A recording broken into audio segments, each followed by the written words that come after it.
Hello दोस्तों, नमस्ते। आज की कहानी का नाम है बेटी की बदलती तस्वीर। सरला जी अस्पताल से घर आई तो देखा सीमा उसकी जगह बैठकर सिलाई कर रही थी। बेटी क्या सिल रही है? सरला जी ने प्यार से उसके सिर पर हाथ फेरा। वो मम्मी कमला जी आई थी, कह रही थी कि उन्हें शादी में जाना है, ये ब्लाउज अर्जेंट सिलने हैं। मैंने कहा ठीक है, मिल जाएंगे। 3 थे। मैंने सोचा जब तक आएंगी 1-2 तैयार कर ही देती हूँ। आप बैठो, मैं आपके लिए पानी लाती हूँ। सरला जी पास पड़ी एक खाट पर बैठ गई। वो सोच रही थी कि क्या हो गया इस बेटी को, जो कभी घर के किसी काम को हाथ नहीं लगाती थी। रोज अपने पापा से पैसे लेकर जाती, कभी वापस नहीं करती। पिज्ज़ा, कोल्ड ड्रिंक्स, पार्टियाँ, यही उसकी ज़िंदगी थी। आज एक एक पैसे के लिए काम कर रही है। तभी सीमा पानी ले आई। मम्मी, आप अब कैसे हैं? डॉक्टर ने कुछ बताया या नहीं? बेटी, डॉक्टर तो बस एक ही बात कह रहे हैं कि वो कोमा में है, पता नहीं कब होश आएगा। भगवान जाने आगे क्या होगा। काश उस दिन उसका एक्सीडेंट नहीं हुआ होता। एक एक्सीडेंट ने हमारी सारी खुशियाँ छीन ली है। 1 साल में सारे रिश्तेदारों ने मुंह मोड़ लिया है, सारे पैसे ख़त्म हो गए हैं। अब क्या होगा? ये सुनकर सीमा के चेहरे पर एक उदासी सी छा गई। उसकी मम्मी दिन में पापा की देखभाल करती, रात को कपड़े सिलती थी। एक बड़े से घर को बेचकर वो लोग छोटे से किराए के मकान में आ गए थे।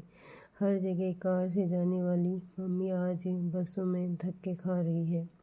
पापा का सारा बिजनेस उसके पार्टनर ने हड़प लिया। उन्हें पता है कि आज नहीं तो कल वो नहीं रहेंगे। इधर रिश्तेदार उस डर से नहीं आते कि कहीं हमसे पैसा ने मांग ले।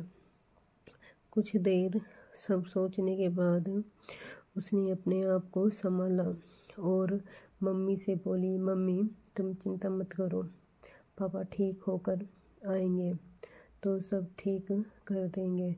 सबसे पहले जैसा हो जाएगा। और हाँ, एक बात आपको बताना भूल गई, यहीं पास में ही मुझे 2 बच्चे मिले हैं ट्यूशन के लिए। कल से दोपहर को उन्हें पढ़ा दिया करूँगी। ये सुनकर सरला जी के होठों पर फीकी हंसी आ गई। बेटी को डॉक्टर बनाने का सपना उसके पापा ने देखा था।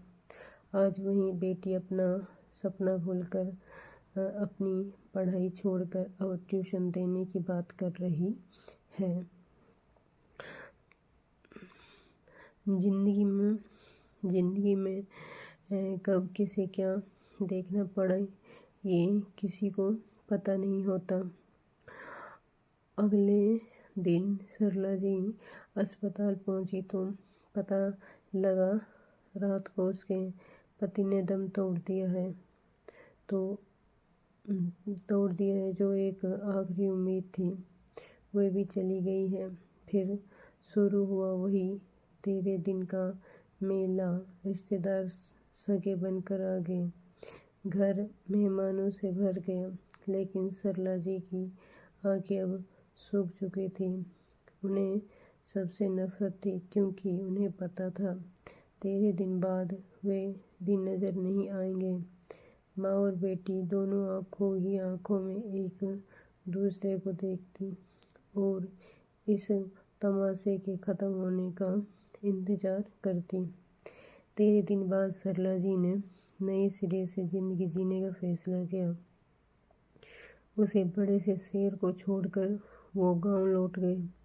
पति की निशानी के रूप में यही एक गांव का मकान था, वहीं कुछ ज़मीनें थी। सरला जी ने खेती शुरू की। दोनों माँ बेटी ने मेहनत करके अच्छी फसल पैदा की। कुछ दिन बाद जब पैसे आने लगे तो उन्होंने खेत पर मजदूर रख दिए।